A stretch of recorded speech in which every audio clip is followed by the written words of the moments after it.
હું છું અલ્પેશ ગોસ્વામી અને મારા મિત્ર ગોવિંદજી ઠાકુર અને જસપાલસિંહ. અમે ત્રણે આધ્યાત્મિક માણસો છીએ અને આ વખતે ચંદનગીરી બાપુના દર્શનાર્થે નીકળ્યા હતા.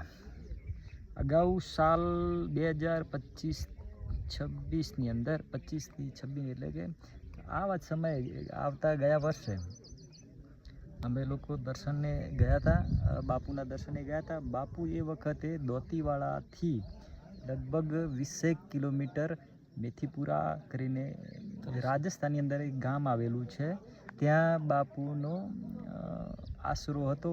2 દિવસ 3 દિવસ માટે ત્યાં આશરો હતો અને બાપુના દર્શને ગયા. એ વખતે બાપુ તલેશ્વર મહાદેવે જે ઉપર ટોચ ઉપર આવેલું હતું ત્યાં અમે દર્શને ગયા હતા. દર્શન કરવા માટે બાપુ આરામ પર હતા તો સમય લાગ્યો હતો, પણ પછી છેવટે બાપુના દર્શન ખૂબ જ સરસ રીતે થયા હતા. અને એ તલેશ્વર મહાદેવની જગ્યા એટલી ખૂબ સરસ હતી, વાતાવરણ એટલું ખૂબ સરસ, ઉપર છેક ડુંગરા ઉપર હોવાના કારણે એકદમ શીતળતાનો અહેસાસ થતો હતો અને એક અદ્ભુત ત્યાં ઓરા ઊભો થતો હોય એવું આપણને લાગતું હતું. આ વખતે પણ બાપુના દર્શને જવાની ખૂબ જ ઈચ્છા હતી. 2-3 દિવસથી જવાનો પ્રયત્ન કરતા હતા અમે લોકો, પણ સેટ નહોતું થતું. આ વખતે સદભાગ્યે ફરીથી બાપુની ઈચ્છાના કારણે અથવા તો અમારી ઈચ્છાના કારણે અમે લોકો ફરીથી બાપુના દર્શને આવ્યા હતા. અને આ વખતે ખાસ તો એ કહેવાનું કે બાપુ કઈ જગ્યાએ હશે કોઈને ખબર હોતી નથી. અને વાયા સમાચાર લેતા ખબર પડી હતી કે બાપુ છેક રાજસ્થાનના ઉત્તરણ ગામે નિવાસ કરેલો છે. જે જગ્યાએ આ વખતે નવું મહાદેવજીનું મંદિરની જીર્ણોદ્ધાર છે, જીર્ણોદ્ધાર કરવાનો થતો હોય ત્યાં બાપુએ ડેરો મૂકેલો છે. તો અમે બાપુના દર્શન કરવા માટે પહેલાં તો ગુરુ શિખરે ગયા. ગુરુ શિખરથી નીચે ઉતરાઈ ગામ આવે છે, એટલે ત્યાંથી લગભગ 7 કિલોમીટર અંદર થાય.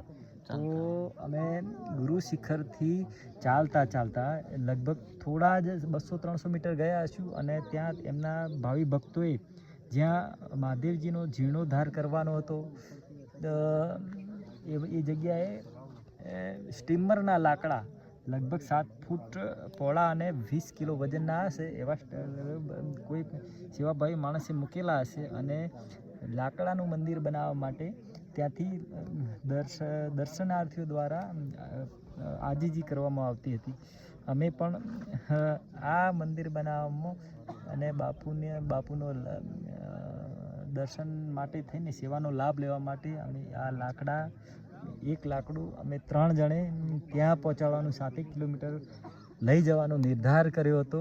અમે લોકો ત્યાંથી લગભગ ગુરુ શિખરથી નીચે ઉતરતા આગળની સાઈડ ડાબી બાજુ જતા લગભગ 7 કિલોમીટર કઠિનાઈવાળા ડુંગરા પર્વતો ચડી ઉતર કરીને અમે લોકો આગળ નીકળી ગયા હતા અને આજે ઉતરાઈ ગામે પહોંચ્યા હતા. તો ચંદનગીરી બાપુના દર્શન માટે હજુ પણ રાહ જોઈને બેઠા છીએ. તો જોઈએ છીએ હવે બાપુ લગભગ હવે ટાઈમ થઈ ગયો છે તો અમે લોકો બાપુના દર્શનની રાહ જોઈ રહ્યા છે. તમે આ જગ્યાનો પણ નજારો જોઈ શકો છો. એકદમ ખૂબ સરસ આહલાદક વાતાવરણ, એકદમ ખૂબ સરસ છે.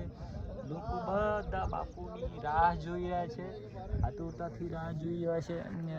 આવા બાપુ, આવા ગુરુ, આવા સંત, ધર્મ ધુરંધર જો કોઈને મળી જાય તો બેડો જિંદગીનો પાર થઈ જાય. એવા બાપુના દર્શનનો લાભ લેવા તમે પણ આવો અને આવા એક ફર્સ્ટ ક્લાસ વાતાવરણની અનુભૂતિ પણ કરો અને એક ઓરાવાળું, એક ઉર્જાવાળું જગ્યાનું અનુભવ કરો. મહાદેવ હર મહાદેવ.